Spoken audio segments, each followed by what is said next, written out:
Priyanka, you are a global icon. You have a career spanning over 20 years, multiple continents, multiple industries. You have over 100 million followers, authentic followers, I will also say, real followers, global followers. And people all over the world look to you for inspiration. You're the first South Asian woman to be a star of a US TV network, right? But after our conversation the other day, I realized I think America is just getting to know you. So the question for everyone who's here is, who is Priyanka? Who are you? I think I'm kind of trying to figure that out myself. And I think it's okay not to know. We spend our entire lives trying to figure out who we really are, and then we change. And then we figure it out, and then we change again. And I think that's the most constant, right? I'm constantly changing, constantly evolving, and I'm hoping that everyone's still curious about me as I keep doing that.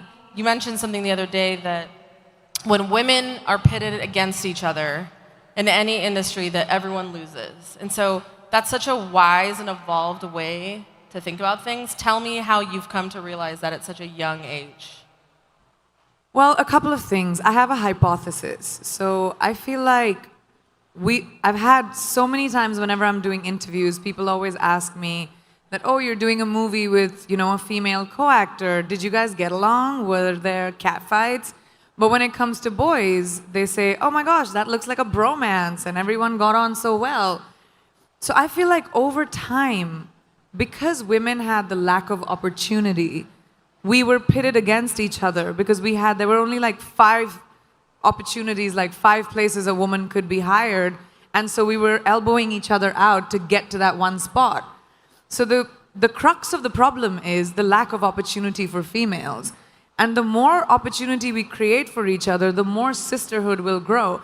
We're 50% of the world's population. That's right. We need to be represented in every field like that. We need to be empowered by each other, by the people who are in positions of power, by putting us in positions of power. So I realized many, many years ago that the more I champion women in my own small way, maybe I'll be able to create a world around me at least where, women run the show, because we kind of do it really well. We just aren't given the opportunity enough. Women are statistically, based on the data, working twice as hard as their counterparts to earn the same dollar. And this is an issue for me that everyone knows I'm very passionate about. And women of color are working 3 times as hard. Why is it that you think we're held to such higher standards? And what are those standards we're held to? So every generation of women somehow has to fight for the right of empowerment for the next generation of women. How many of you drive? Do you remember there was a time when women couldn't? Today, we don't even think about it because those women fought for us. So how many of us vote as females? Put your hands up. There was a time we couldn't. Now we don't even think about it. So we, as women, everyone in this room and everyone in this world has a responsibility to our future daughter, to our future granddaughter, to change the world in a way where they don't have to think about lack of opportunity. They don't have to think about diversity. Diversity shouldn't even be a conversation. It should be normal. When we look around this room, there's not one kind of person. I don't even see one kind of person in one row. And that's our normal. And that's the world we will create for our daughters, for our kids. We will create men that empower the girls around them. We will create men that respect the girls around them and create a legacy for their children going forward. And I think that's our responsibility, and we need to take that really, really seriously. One of the things that I love about you is that you are now investing in tech and yes. And your manager also has been like a prolific investor within the space. And so I know you've invested in Bumble. And now you've invested in a tech incubator that's supporting young women who are learning how to code. Why is that important to you? I just love growing. Like I said, I think growing is a very important thing. And when I was very young, I started working when I was 17 years old. And I remember my mother telling me this really young, that women should be financially independent. It doesn't matter who your father is, doesn't matter who your husband is going to be, it doesn't matter who your brother is, it doesn't matter who the man in your life is. You need to be responsible for your finances and be financially independent. And that kind of really stuck with me. And as my career expanded, it was really important for me to invest in little things. So once I discovered tech, I have always been a fan of technology. I wanted to be an aeronautical engineer at one point. I wanted to build rockets. I wanted to, go to space. But then I became an actor. Go figure.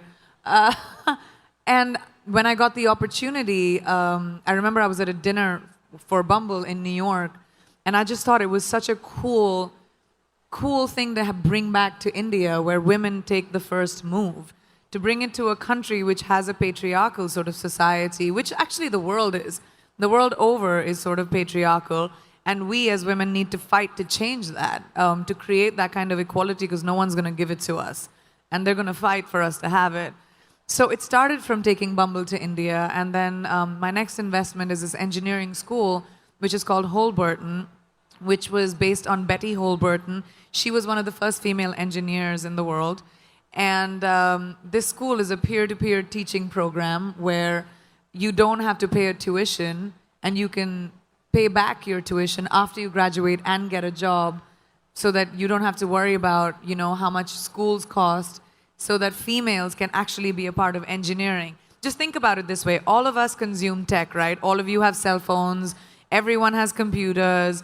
We're always online. Digital is such a big part of our lives, but the people creating technology, it's so skewed because it's mostly men. And these are men who decide what we as women need. So we need females to come into engineering. As AI starts coming in, and it's going to be a big part of our lives, can you imagine the artificial intelligence that we are consuming being created by guys? And guys are going to decide what kind of things we like. So we need women to come in and realize that tech is a big part of who we are and who we're going to be and our future. So hence me investing in the engineering school. I really love female-driven companies, and I like to give them as much strength as I can with my platform, and that's a big quest of mine in life. Okay. Beauty has always been a big part of your life. I know that when we asked you to come, I know that you had a genuine interest in beauty. What does beauty mean to you? I feel like you've answered that, but I think your perspective is even more interesting because you are in a constant time zone. You are flying around the world. You see a lot of different cultures. Where do you think global beauty is now going? Where is it going? I think travel and meeting different people of different ethnicities and different parts of the world is so important to expand our minds. Even if you just are interested in different countries, or what kind of music people like to listen to, or what are the stories, or just being curious about different cultures instead of being scared of them. Like, I think we've also we're living in a world where we're so afraid of different that when something is different, we'd rather not be curious. We'd rather be like, all right, I don't want to offend someone, or I don't want to say something wrong, instead of being curious and saying, well, what is your name, and where do you come from, and what do you like?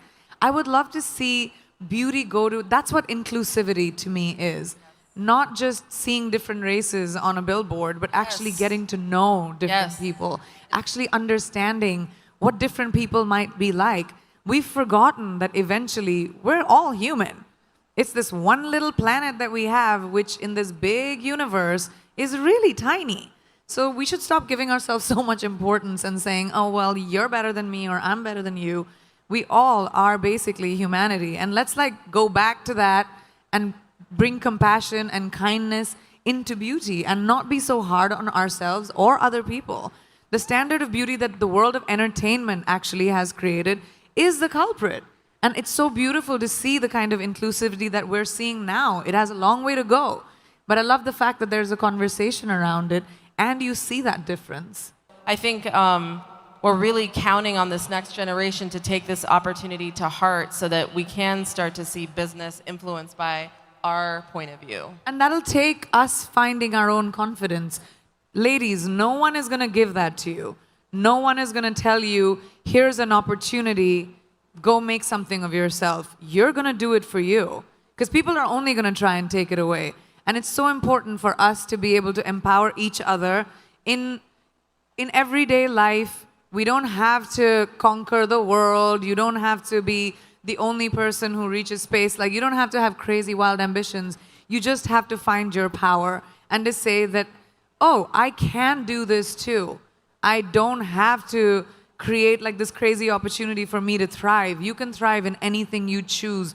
Just have to find that confidence within yourself. And how do you find that confidence? By telling yourself that your flaws are fine. Each one of us is flawed. No one is perfect. None of us. We all have bad days. We're all gonna feel like shit sometimes. Sorry for my French. Feel like bad sometimes. We're on the internet. We can say what we want. Okay, great. But you're all gonna have bad days, and that's fine.